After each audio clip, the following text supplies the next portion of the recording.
Picture a grand marble courthouse packed to the rafters, the polished floors reflecting 1,000 anxious faces. One man stands at the center of it all.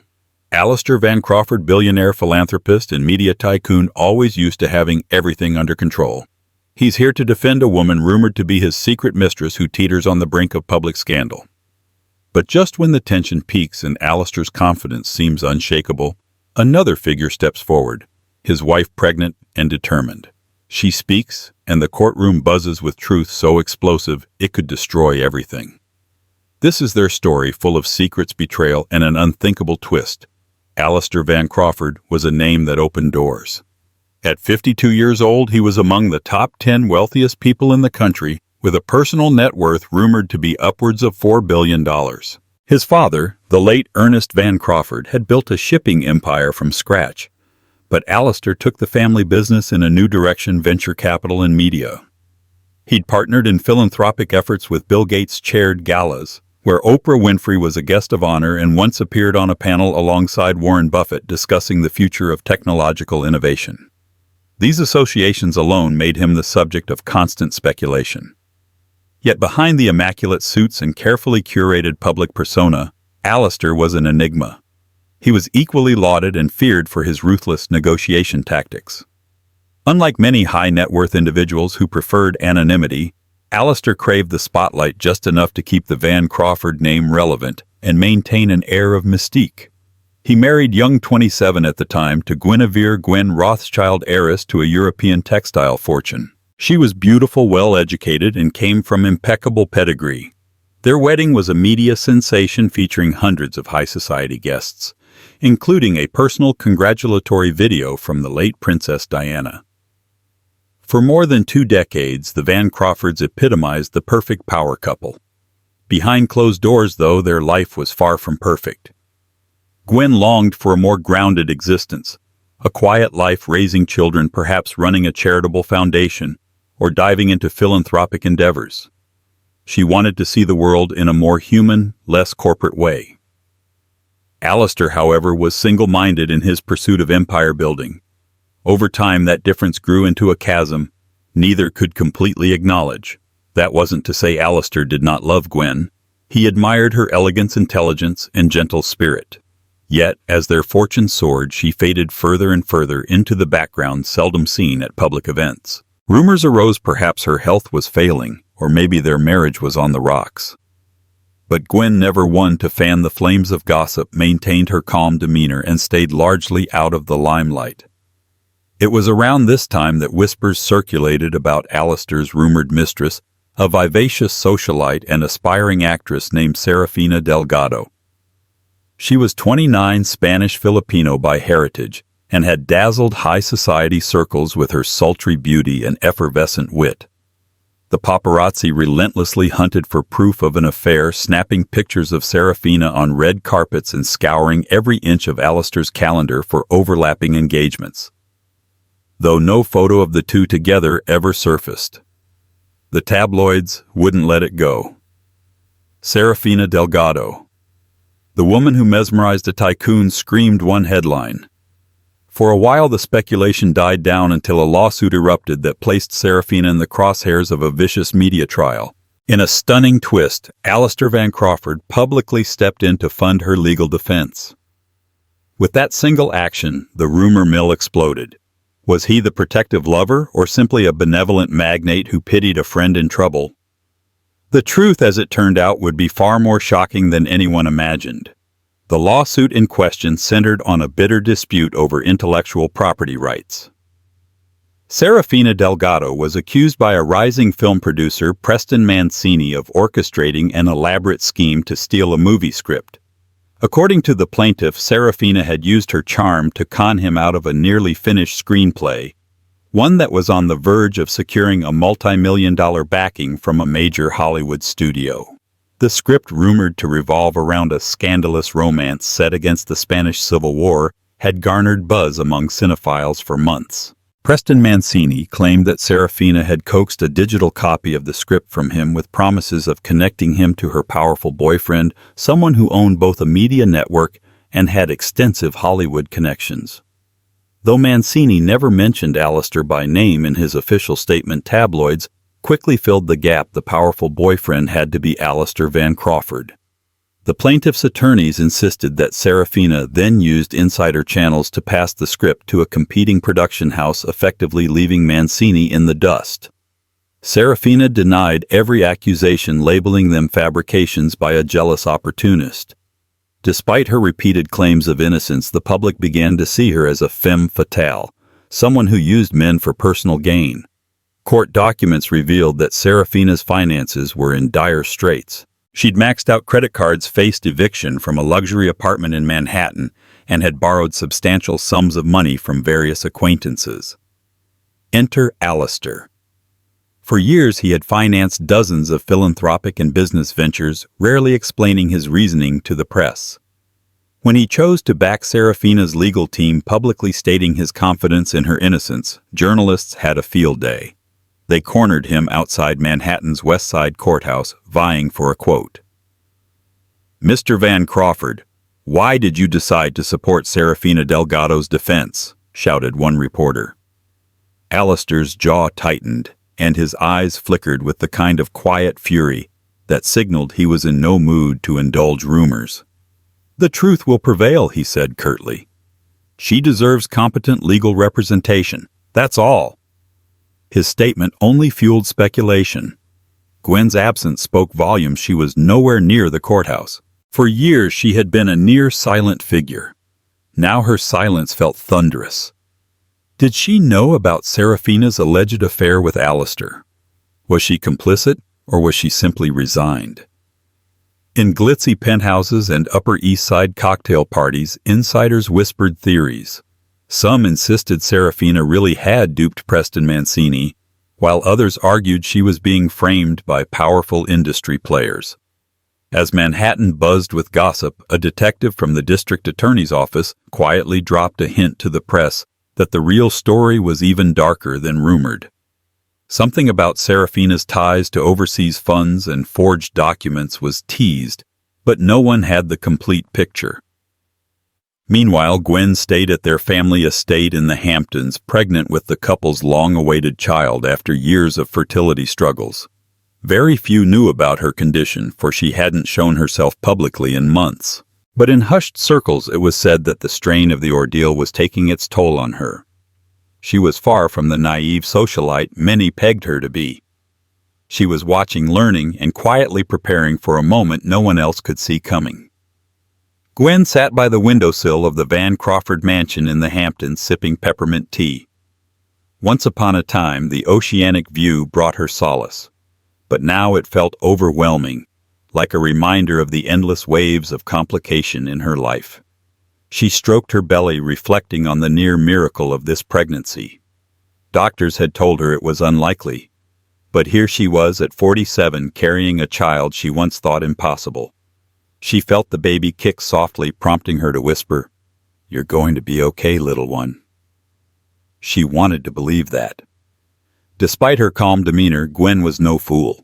She had heard the rumors of Alastair's affair with Serafina Delgado. She had even confronted him once in private. His response was measured, deflecting any direct admissions. "She's a friend, nothing more," he insisted. But Gwen's instincts told her otherwise. Her personal assistant, Margot Blackwell, an old friend from her days in Switzerland, entered quietly with the day's mail. "There's a letter from your mother and a few from philanthropic organizations.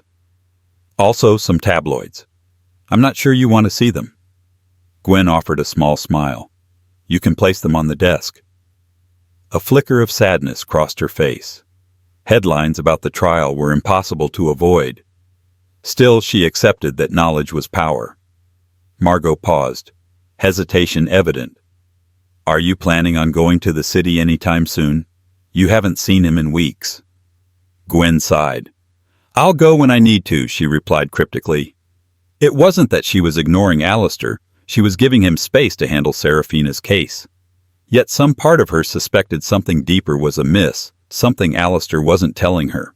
Back in Manhattan, Alastair had turned an entire floor of Van Crawford Tower into a makeshift war room for Serafina's legal team.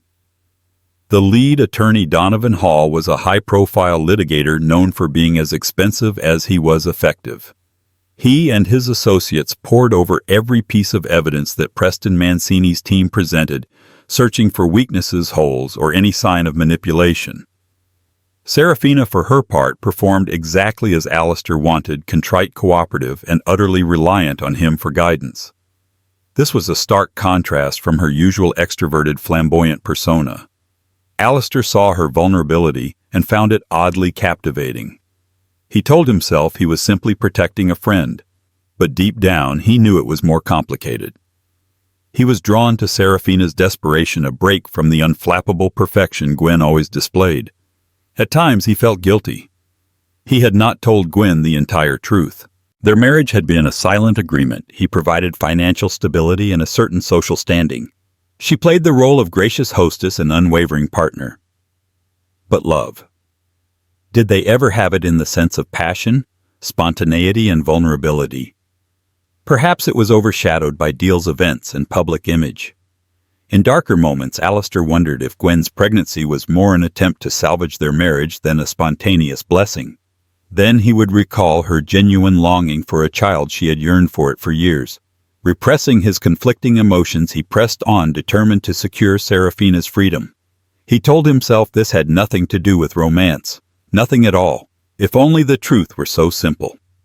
The first hearing in Preston Mancini's lawsuit took place in a packed courtroom on a rainy Tuesday morning. The media thronged outside, snapping photos of each arrival. Serafina stepped out of a sleek black limousine, her eyes shielded by oversized sunglasses. Her lips painted a bold red. Alastair followed in a separate car, stoically pushing through the cameras. He refused to comment. Inside, Judge Rosalind Keyes presided, a no-nonsense judge who had seen her fair share of high-profile cases. She began with a simple directive to both sides. Keep your emotions in check. Court is a place for facts, not theatrics. Mancini's attorneys laid out their opening remarks, describing Serafina as an opportunistic siren who had taken advantage of a naive screenwriter's trust. They cited emails, text messages, and alleged recorded phone calls. While none of these were yet deemed conclusive, the drama they invoked set the mood. Donovan Hall countered with a crisp, methodical approach. "We have reason to believe these so-called correspondences are heavily doctored," he said, suggesting that Mancini was motivated by revenge for Serafina's refusal to engage in a personal relationship with him. Alastair, seated behind Donovan, nodded in approval of the strategy. So long as the defense could cast doubt on the authenticity of Mancini's evidence, they could keep Serafina's name clear for the time being. All the while, the public gallery was buzzing with many observers trying to catch a glimpse of Alastair's reactions. Murmurs about Gwen's absence swept through the crowd. Would she show up to defend her husband's fidelity? Or was her silence confirmation of the rumors? After hours of back-and-forth arguments, the judge adjourned the session, scheduling a follow-up hearing to review newly submitted digital forensics. As Serafina and Alastair exited the courtroom, reporters bombarded them with questions. "Mr. Van Crawford, is your wife aware of your involvement? Miss Delgado, do you have any statement on these alleged emails?" Donovan expertly guided them into waiting cars without a word. Watching the television coverage in her living room, Gwen felt a pang of something she wasn't used to, resentment, perhaps jealousy. She had never believed in controlling Alastair or snooping into his affairs, but seeing him so publicly stand by Serafina brought a bitter taste to her mouth. For the first time she felt overshadowed, replaced, and humiliated. Margot gently touched Gwen's shoulder. "You don't have to watch this." Gwen shook her head. "I should know what's happening," she said softly. She rubbed her belly, feeling another flutter of movement. She closed her eyes, deciding that she could not remain on the sidelines forever. This child she carried deserved more than a mother who quietly accepted half-truths and betrayal. She needed the truth, if only to protect the future of her family. Thus, Gwen resolved to attend the next hearing. She would walk into that courtroom, face the reality of her marriage, and not let Serafina Delgado, nor Alastair himself, dictate the narrative any longer. While the media fixated on Alastair and Serafina, another figure entered the scene, Vincent Liu, a private investigator known for digging up secrets even the best lawyers couldn't unearth. Hired discreetly by Preston Mancini, Vincent was determined to find the smoking gun that would prove Serafina's guilt or perhaps expose other skeletons in her closet. Vincent's investigation led him to Serafina's past, her upbringing in a modest suburb of Madrid, her move to Manila during her teenage years, then a sudden leap to New York's high society. There were whispers of a wealthy patron who had once financed her lifestyle, but none of the details were confirmed. Vincent's main objective was to see if her connection to Alastair Van Crawford was purely romantic, or if there was an underworld of financial impropriety linking them. Meanwhile, Alastair found himself juggling multiple crises. The stock value of Van Crawford Media took a slight dip amid the scandal. Shareholders began to worry about negative publicity affecting upcoming ventures, including a rumored streaming platform collaboration with major Hollywood studios. Alastair locked himself in late-night meetings with his CFO and PR team, determined to mitigate any fallout. Serafina remained in her penthouse apartment, occasionally hosting late-night visits from Alastair's legal aides to go over her defense. Though outwardly stoic, Alastair felt the walls closing in. His father's old mantra played in his head, never mix business with personal matters.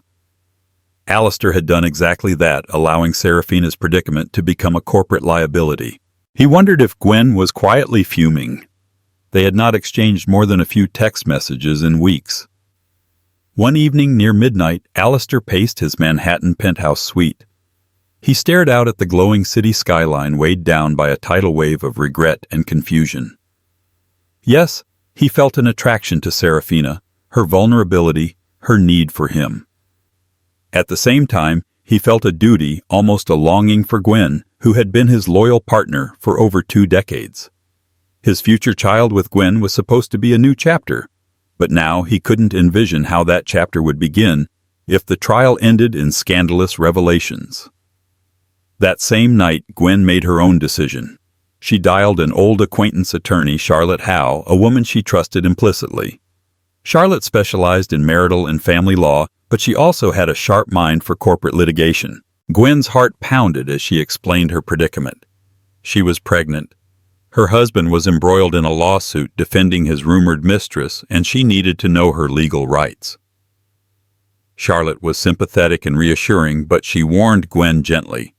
If this becomes a bigger scandal, you may have to protect yourself and the baby above all else.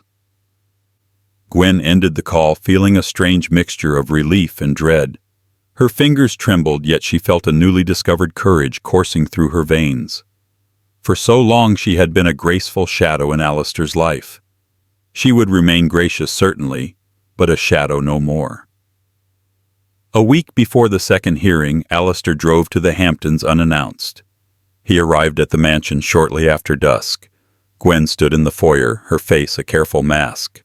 Though her pregnancy was not yet fully visible, a gentle swell under her loose-fitting dress hinted at the future life inside her. Alastair began removing his coat. "I'm sorry I haven't been here much. Things have been hectic in the city."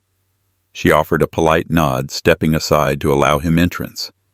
"I'm aware," she said quietly. "I've seen the news." An awkward silence followed, both of them acutely aware of the distance between them. Alastair cleared his throat. "How are you feeling?" "The baby. Everything all right?" Gwen touched her belly, refusing to soften just yet. "We're doing fine. But Alastair, we need to talk." He braced himself, knowing she deserved answers. They moved to the living room where the glow of a fireplace cast dancing shadows on the walls. He recounted the lawsuit details, how he believed Serafina was being framed and why he felt compelled to help her.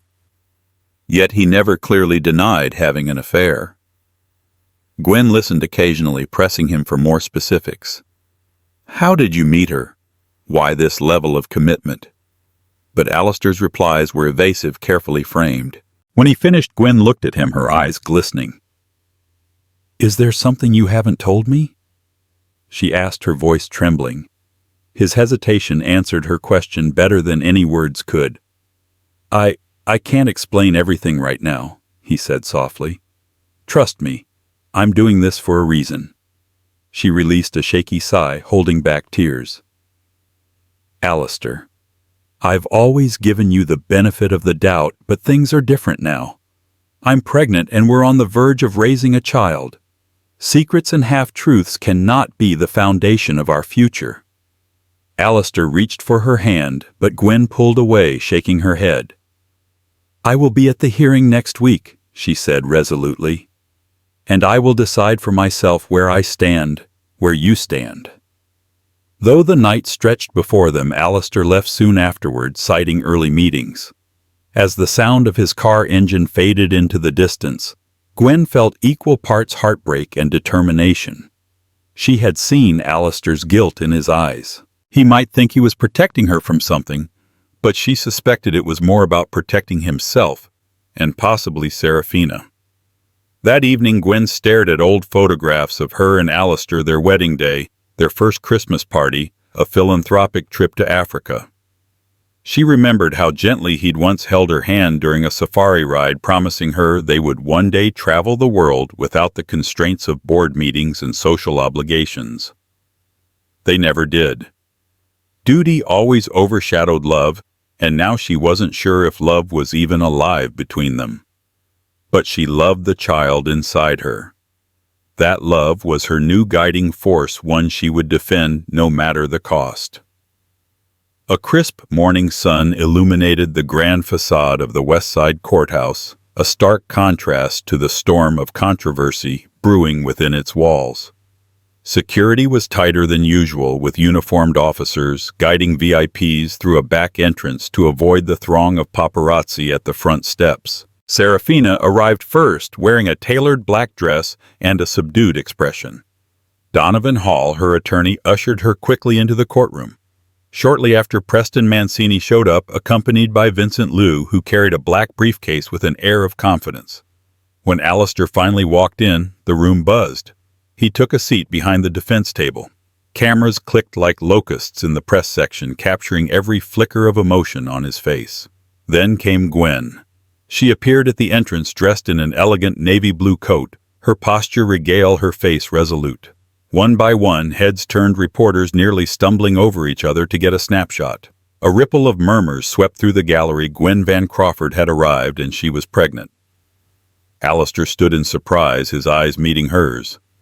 She offered a polite nod, but walked past him to sit quietly in the first row of seats. A subtle wave of empowerment rolled over Gwen. She no longer felt overshadowed. She was here to witness and possibly shape the outcome. Proceedings began with the judge's announcement.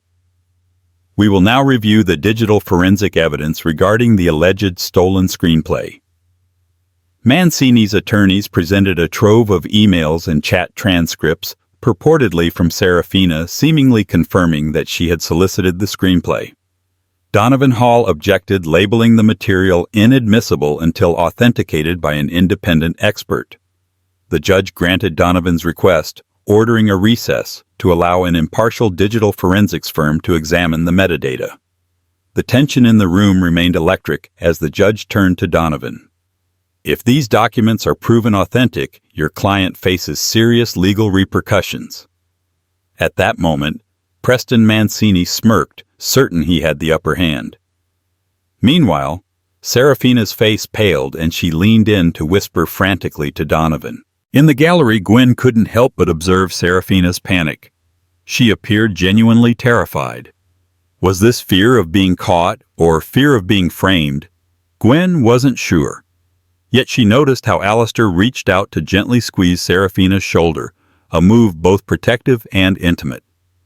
The tabloids would feast on that image for days. When the hearing adjourned for lunch, Alastair approached Gwen in a corridor near the courtroom. "I didn't know you were coming," he said, glancing around to ensure no reporters were eavesdropping. "Clearly," she replied, chin raised. "I needed to see everything for myself." He looked torn. "Gwen, please believe I'm doing what I think is right." She paused, scanning his face. "I believe you think that," she said softly. "But I'm not sure you realize the toll it's taking on us, on me, on our child." Before Alastair could respond, reporters swarmed them, cameras flashing. Gwen pulled away, refusing to be captured in an awkward standoff. She walked toward the exit, leaving Alastair standing alone, the echo of the camera's shutters capturing his silent regret. Later that afternoon, Vincent Liu sat in a nearby cafe sipping espresso. He had something new and potentially explosive: bank statements revealing wire transfers from an offshore account in the Cayman Islands to Serafina's personal bank over the past year. Each transfer was substantial, tens of thousands of dollars at a time. The account holder was listed as AVC Holdings. While it wasn't a direct link to Alastair Van Crawford, those initials could stand for anything. The connection seemed too suspicious to ignore. Vincent typed a quick text message to Preston Mancini. "I have a lead that could blow this case wide open. We need to talk." Alastair, meanwhile, returned to Van Crawford Tower, where he found Donovan Hall waiting. "We need to talk in private," the lawyer said. He led Alastair into a conference room. Once inside, Donovan's usually calm facade cracked. Mancini's team might have new evidence tying Serafina to questionable financial transactions. "If they establish a link to you," Alastair's jaw clenched. "Let them try. AVC Holdings is a dormant shell I set up years ago for philanthropic endeavors overseas. It's not used for anything illegal." Donovan crossed his arms. "But were you funneling money to Serafina?" Alastair hesitated, scanning the room to ensure no one else was listening. "Yes," he finally admitted. "But it wasn't hush money or anything related to the screenplay fiasco. She needed help with her rent and some personal debts." He sighed heavily. "I've known her longer than I've let on. Okay, I've helped her in the past. If this gets out in court, it won't look good, but it's not illegal." The lawyer pinched the bridge of his nose. "Alastair, you're a high-profile figure. Any revelation of secret monetary support to a woman accused of theft who's also rumored to be your mistress could be catastrophic. Are you absolutely certain you have no direct involvement in the alleged screenplay theft?" Alastair shook his head. "I had no idea about this script drama until it blew up in the press. I was just trying to help Serafina get on her feet." Donovan stared at him for a moment, then exhaled. "This changes our strategy. We need to prepare for the possibility that Mancini's team will present these bank statements as evidence. If so, you might have to testify, explain the nature of these transfers." Alastair ran a hand through his hair. "Do whatever it takes to keep me off the stand. This trial is about Serafina, not me." That evening, in the safety of her own suite, Serafina paced like a caged animal. She bit her nails, a habit she'd kicked years ago. She knew about the wire transfers. She had practically begged Alastair for them, citing medical bills for a family member. But now all those hidden pleas for money threatened to paint a picture of a gold-digging mistress who manipulated a billionaire. She poured a glass of expensive brandy, courtesy of Alastair, and swallowed it in one gulp. Her mind wandered to Gwen, the pregnant wife who watched her in court with unwavering intensity. Serafina felt guilt gnaw at her guilt that Alastair might lose everything. Guilt that she was lying to someone who had done so much for her. But she told herself the same thing she'd told Alastair. She was innocent of this script theft. She just needed a way to prove it. A few days later, Gwen made a quiet visit to Charlotte Howe's law firm. She was ushered into a private conference room where Charlotte sat waiting. The attorney greeted her warmly but dove straight into business. "Gwen, I've done some digging into Van Crawford Media's finances as well as public records. I have to ask, do you know about Alastair's involvement in a shell company called AVC Holdings?" Gwen shook her head, confusion evident. "No, I've never heard of it." Charlotte passed over a folder. "It's an offshore entity that's been funneling money to Serafina Delgado. We don't know the full extent, but we do know it's significant." Gwen's mind spun. She recalled Alastair's vague admissions about wanting to help a friend, but she never imagined the sums were that large. She stared at Charlotte with dawning clarity. Is he paying her for an affair? For her silence? Charlotte shrugged. It could be many things. But from a legal standpoint, if you want to protect your assets and the future of your child, you might need to establish a contingency plan. If Alastair is implicated in illegal activities, or if this trial goes south, Your financial security could be at risk unless you take steps now." Gwen bit her lip, feeling an unsettling swirl of anger and worry. "I don't want to assume the worst, but I won't stand idly by if my husband is lying to me about something that could jeopardize our child's future." Charlotte nodded. "I understand. We can draft a postnuptial agreement or set up a trust to safeguard your assets, particularly any inheritance or personal funds you have. But if you want to go further, we can also prepare for separation or divorce proceedings should that become necessary." The word divorce sent a chill through Gwen, but she maintained her composure. "Let's prepare the trust first," she said quietly. "I pray it won't come to divorce, but I need to be ready." After signing the necessary documents, Gwen left the firm with a heavy heart. She called Margot, instructing her to clear her schedule for the next several days. She needed to be in Manhattan, close to the action, close to Alastair. She refused to be a passive onlooker any longer. That same evening, Gwen unexpectedly arrived at the penthouse Alastair kept in the city. A startled butler let her in, and she headed straight for Alastair's office. He looked up from his desk, eyes widening in surprise. "Gwen, what are you doing here?" She closed the door behind her. "I need to know what's going on, truly going on. I've been to my lawyer, Alastair." Her voice quivered slightly. "I know about AVC Holdings and the money you sent Serafina." His face fell, and in that moment Gwen saw a flicker of something in his eyes. Shame. "It's not what you think," he said softly. "Then explain it to me," she urged, tears welling up. "Because everyone else has a version of the story and I want the truth. Our child deserves that much." Alastair took a deep breath, gesturing for Gwen to sit. The moment of reckoning had arrived, and the confession he was about to offer would change everything.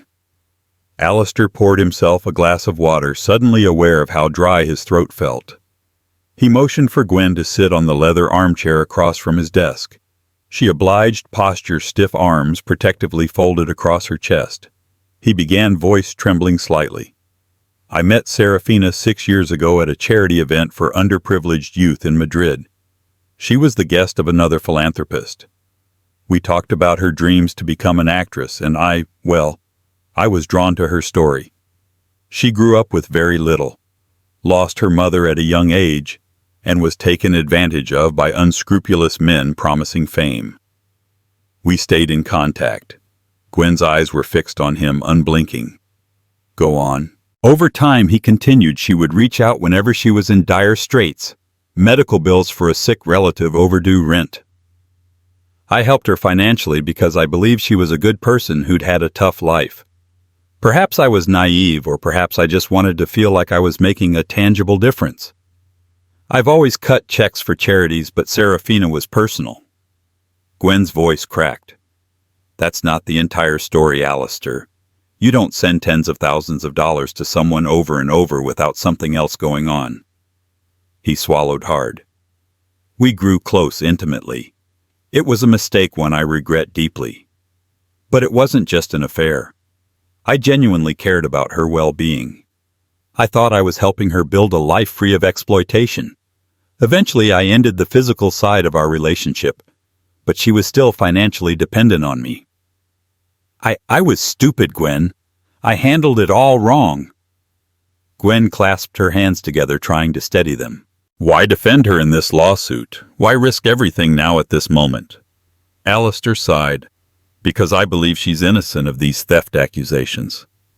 Mancini is desperate and wants to shift blame. Serafina has no real resources. Without me, she's doomed to lose. And if she's found guilty, she'll lose more than a legal battle. She'll lose any chance of a future." A silence stretched between them. Gwen felt a surge of rage, but also a strange pang of pity. She spoke, voice trembling. "You betrayed me. For years. And now, you ask me to stand by you while you defend the woman you betrayed me with." Alastair bowed his head. "I know I don't deserve your forgiveness, but I've never stopped caring for you, Gwen. You've always been the one I come home to. Our child changes everything for me. I want to be better for both of you." Tears trickled down Gwen's cheeks. "Do you realize how humiliating this is for me? The press suspects your affair, and I, your pregnant wife, am made to look like a fool." He stood crossing the room in a few strides. He reached for her hand, but she pulled away. "I'm sorry," he whispered. Gwen inhaled shakily. She was hurt, furious, and torn. "I'm not sure if I can keep doing this, Alastair.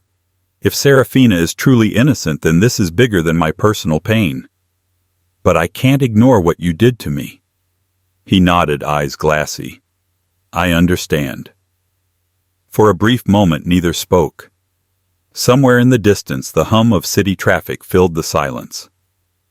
Gwen rose to leave, turning back only once. "You have one chance to make this right, if that's even possible. But if you lie to me again, I'm gone." And with that, she walked out, leaving Alastair to contemplate how he might salvage not just his marriage and reputation, but also his own fractured sense of honor. The trial resumed 3 days later, and the media circus had reached fever pitch. Rumors swirled that damning evidence against Serafina would be unveiled. In the courthouse lobby, Alastair, Serafina, and Donovan Hall braced for the worst. Gwen arrived separately, offering a curt nod to Alastair. She positioned herself in the front row, eyes hard, posture unyielding. Judge Keyes called the court to order. Preston Mancini's lead attorney introduced bank statements and wire transfer records allegedly linking Serafina's finances to the theft scheme.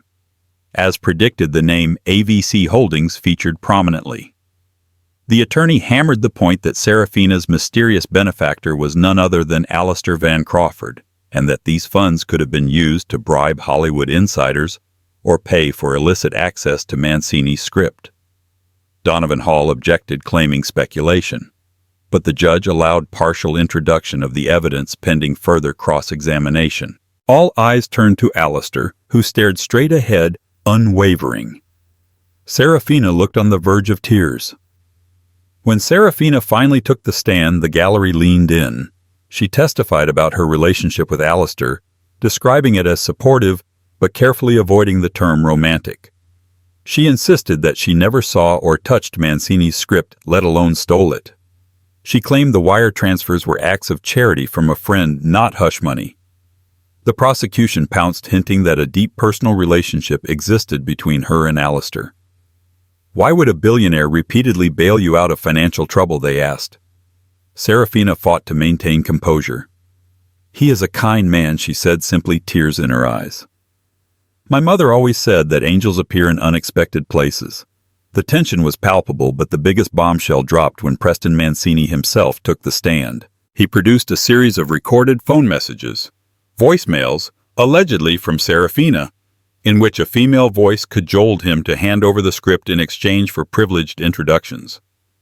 The audio quality was grainy, but it sounded like Serafina's accent. Donovan Hall objected, questioning authenticity. The judge allowed a preliminary playback. The voice, albeit somewhat muffled, did indeed sound like Serafina.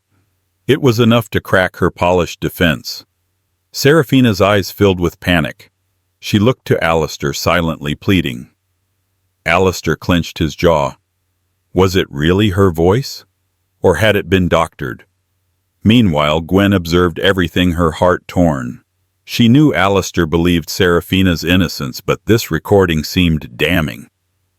The prosecutor hammered the final nail. "Miss Delgado, if you claim you've never heard or touched this screenplay, how do you explain these messages requesting a copy of it?" Serafina's gaze darted around the courtroom. She whispered, I don't know." Her usually confident demeanor shattered. At that moment, Alastair glanced at Gwen. She was watching him carefully, searching his eyes for any sign he still believed Serafina unconditionally. Even if he did, the evidence spoke for itself. The judge declared the court adjourned for a lunch break, during which an independent audio expert would analyze the voicemail for signs of manipulation. Serafina practically collapsed into a nearby chair, Donovan by her side. Alastair stood, fists clenched at his sides. The media cameras swarmed them as they left the courtroom. One reporter yelled, "Is this the end for Serafina Delgado?" Another asked Alastair, "Do you regret defending her?" Gwen followed silently, grappling with her own question. What if the woman my husband loves is truly guilty? Guzuls. After the lunch recess, tensions ran high. The judge reconvened the session, instructing the jury and audience to maintain order as new evidence was presented. Both legal teams braced for the audio expert's findings. The expert, a middle-aged forensic analyst named Dr. Melina Park, took the stand. She testified that while the voice in the recording had a close vocal match to Serafina Delgado, there were anomalies in the background noise and speech pattern transitions. It's possible, she said, that segments of Ms. Delgado's voice were spliced together from different recordings, then overlaid onto these voicemails. A murmur rippled through the courtroom.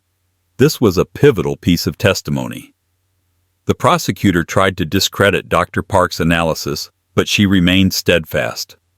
The technology exists. We call it deep-faking audio. When done professionally, it can fool many people. However, certain forensic markers can reveal manipulation. Serafina exhaled in relief, tears sliding down her cheeks.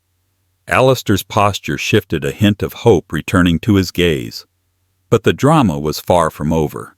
Preston Mancini's legal team scrambled to salvage their case, suggesting Dr. Park had not analyzed the full original recordings. The judge, clearly irritated by the volley of claims, ordered a short recess to review the procedural guidelines for submitting such evidence.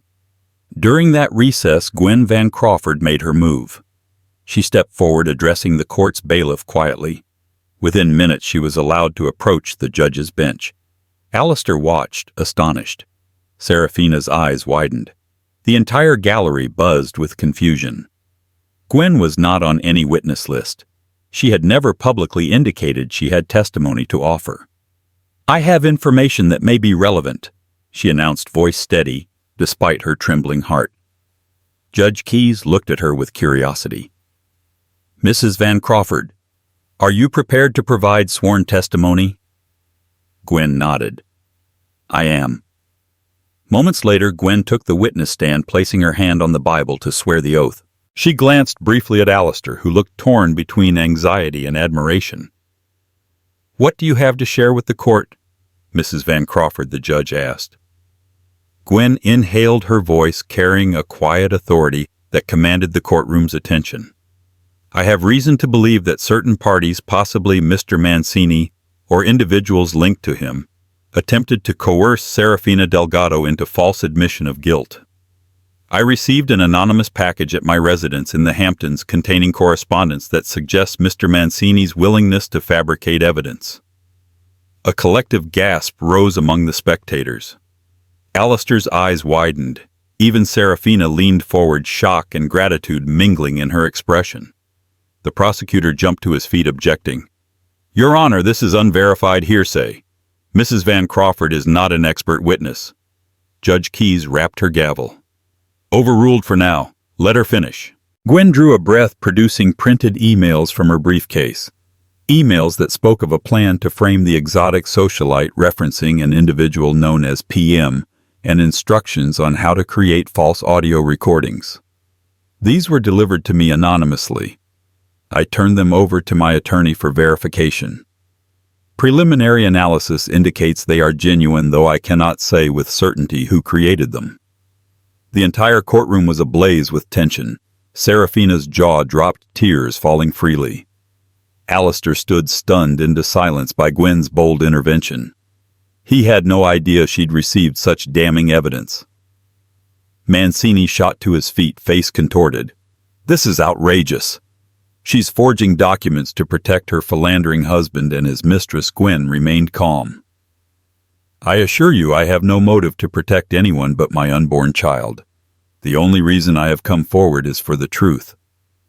The judge ordered immediate forensic analysis of the documents. She also issued a stern warning to Mancini's team about perjury and tampering with evidence.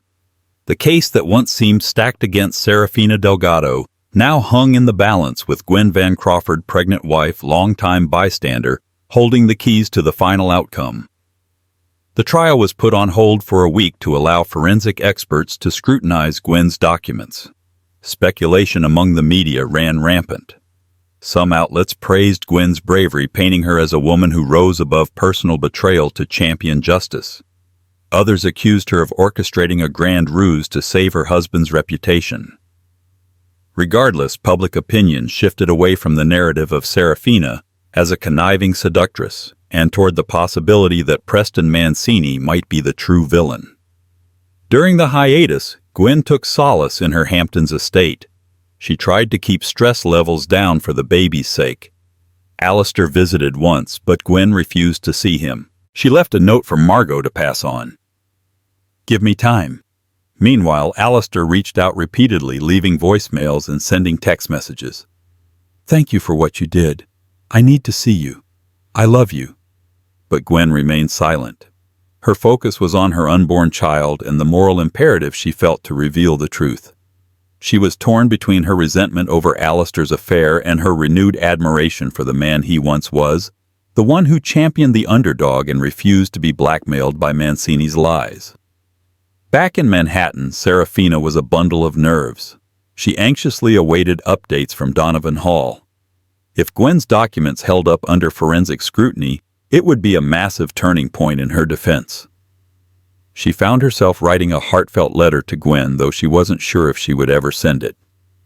In it, she apologized for the affair, expressed gratitude for Gwen's help, and confessed that she'd always envied Gwen's poise and kindness. By the time Serafina set down her pen, tears stained the page. A separate storm brewed for Preston Mancini.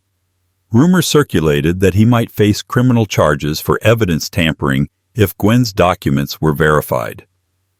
Vincent Liu, the private investigator, quietly distanced himself from Mancini, refusing to be dragged into any scandal that could cost him his license.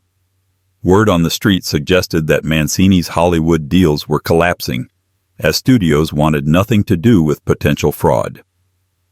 The day before court was set to resume, Donovan called Alastair to share the results the forensic team had deemed the emails provided by Gwen as highly likely to be authentic.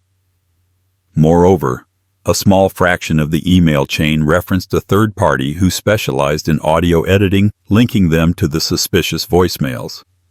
It was damning proof indeed. That night, Alastair stood on his penthouse balcony gazing at the city lights. He held his phone, contemplating calling Gwen one last time. Instead, he typed out a text message. "I'm sorry for everything, but thank you for being who you are. I will always be grateful." He pressed send, unsure if she would ever respond. One thing was certain: tomorrow's court session would be the beginning of the end. Whether that end would be the redemption of Serafina Delgado or the final unraveling of everything he once held dear remained to be seen. The final day of the trial arrived in a flurry of camera flashes and urgent whispers. The courtroom was packed with journalists, curious onlookers, and legal aides. Alastair and Serafina took their seats at the defense table. Preston Mancini, looking haggard and jumpy, sat across the aisle, flanked by his attorneys. Judge Keyes called for order. The prosecution reluctantly admitted the authenticity of the newly uncovered emails, though they claimed ignorance of any wrongdoing on Mancini's part. The judge, unimpressed, allowed Donovan Hall to introduce corroborating expert testimony showing that segments of the voicemails were indeed pieced together from older recordings of Serafina's voice. Over a tense hour, the smoking gun that once threatened to doom Serafina unraveled as a carefully orchestrated fraud. Mancini slumped in his chair, beads of sweat forming on his brow. His lead attorney hastily tried to pivot, arguing that even if the voicemails were fake, the original script theft allegations still stood. But the momentum had turned against them. Without the voicemails, their case lacked the concrete proof needed to convict Serafina of wrongdoing. After a brief consultation, Judge Keyes dismissed the majority of Mancini's claims, citing insufficient credible evidence. The court hereby finds in favor of the defense on the primary allegations. Additional matters concerning possible evidence tampering and perjury may be referred to the district attorney's office. A hushed stillness, then an explosion of chatter. Reporters bolted for the exits to break the news. Serafina exhaled a ragged sob of relief, collapsing into Donovan's arms. Alastair closed his eyes, letting out a long, unsteady breath. For all the money he had spent, for all the sleepless nights, it was Gwen's intervention that turned the tide. Gwen was seated in the gallery, quietly observing the final moments. She saw Serafina stand, tears streaking her cheeks, and approach her. For a moment, Serafina hesitated, as if unsure if Gwen would acknowledge her. Then she spoke softly, voice quivering. "I owe you my life, Mrs. Van Crawford.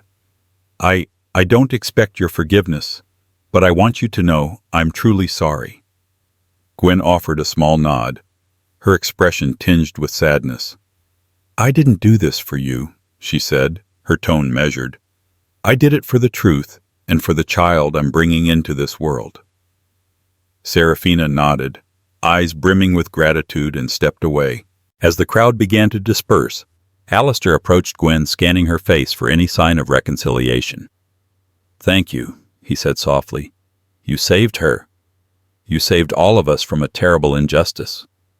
Gwen's gaze flickered with an unspoken ache. "I did what was right," she replied, not quite meeting his eyes. "That doesn't erase your lies, Alastair." He nodded, his shoulders sagging. "I know. But please, Gwen, I'm willing to do whatever it takes to make amends. We have a child on the way. Our family." He paused, swallowing hard. "You and the baby are my everything now." She placed a hand protectively on her belly.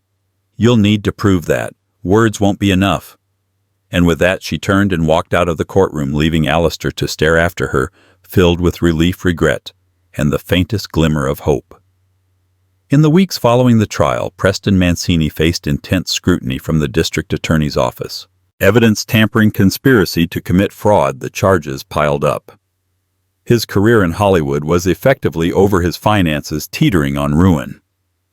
Serafina Delgado found herself in an unanticipated spotlight, not as a thief, but as a woman wronged. Directors and producers, intrigued by her story, reached out with offers. Yet she turned them down, opting instead to retreat from the limelight. She wanted to leave behind the scandal and the rumors. She disappeared to an undisclosed European location, telling Donovan Hall she needed time to rediscover who she was without the crutch of Alastair's money. Alastair, for his part, publicly addressed the situation, offering a carefully worded statement that he regretted how personal matters overshadowed a quest for justice. He never admitted to the affair, nor did he deny it. The Van Crawford Media Board, sensing the shift in public sympathy after Gwen's heroic testimony, voted unanimously to retain Alastair as CEO, albeit with more oversight. At the Hamptons estate, Gwen remained cautious. She allowed Alastair to visit regularly for obstetric appointments and to discuss the baby's future. Their conversations were civil, occasionally even warm, but they carried a sense of fragile distance, like two dancers carefully navigating a delicate waltz. Charlotte Howe helped Gwen finalize a trust fund for the baby, ensuring financial security regardless of any marital upheavals. Alastair supported this wholeheartedly, seeing it as a step toward regaining her trust. As Gwen's due date approached, she found herself reflecting on the whirlwind of the past months. She realized that while Alastair had betrayed her, he had also demonstrated a capacity for compassion, for unwavering loyalty in the face of adversity, even if it was misguided. She wondered if a man capable of both betrayal and deep empathy could be redeemed. She also questioned whether she could fully love him again, or if the affair's shadow would always loom over them. On a misty autumn morning, she went into labor. Alastair rushed to her side, holding her hand, as she brought their child, a baby girl, into the world. In that moment, all the courtroom drama, the scandal, the heartbreak, everything faded before the miracle of new life. Tears streamed down Alastair's face as he whispered, "Thank you," cradling their daughter. Gwen, exhausted and emotional, managed a soft smile. "Welcome to the world," she murmured to the baby, her voice quivering with love and relief. That night, while Gwen slept, Alastair sat in a chair beside her hospital bed, gazing at their tiny daughter in his arms. He recognized how close he had come to losing the people who mattered most. He silently vowed to be a better man, someone worthy of both Gwen's respect and his daughter's adoration. Days turned into weeks and the future remained uncertain. Healing would take time and Gwen was not yet ready to forgive entirely. But in the hush of late-night feedings and the fragile coos of their newborn, they found small pockets of togetherness. The road ahead was filled with questions. Could their marriage survive this storm? Could love and trust be rebuilt from the rubble? Only time would tell. But as Alastair held his sleeping daughter, he felt that glimmer of hope again, because sometimes the hardest trials lead to the most profound transformations. And so ends the riveting saga of betrayal and redemption, proving that in the high-stakes world of wealth and power, the most profound drama unfolds behind closed doors. Alastair Van Crawford defended his mistress, risking it all, only to discover the true hero was the one he had most overlooked, his pregnant wife, Gwen. In a twist no one expected, Gwen's testimony changed everything, reminding us that love, courage, and unshakable integrity will always shine through the darkest secrets. But the story doesn't end here. Healing is a journey, and forgiveness is never guaranteed. Where do their hearts go from here? That remains unwritten. Call to action. If you found yourself on the edge of your seat through this tale of power, scandal, and loyalty, make sure to like, share, and subscribe to our channel. By doing so, you'll stay tuned for more gripping stories, dramatic twists, and the human journeys that captivate us all. Thanks for watching. And remember, the truth always has a way of coming out in the end.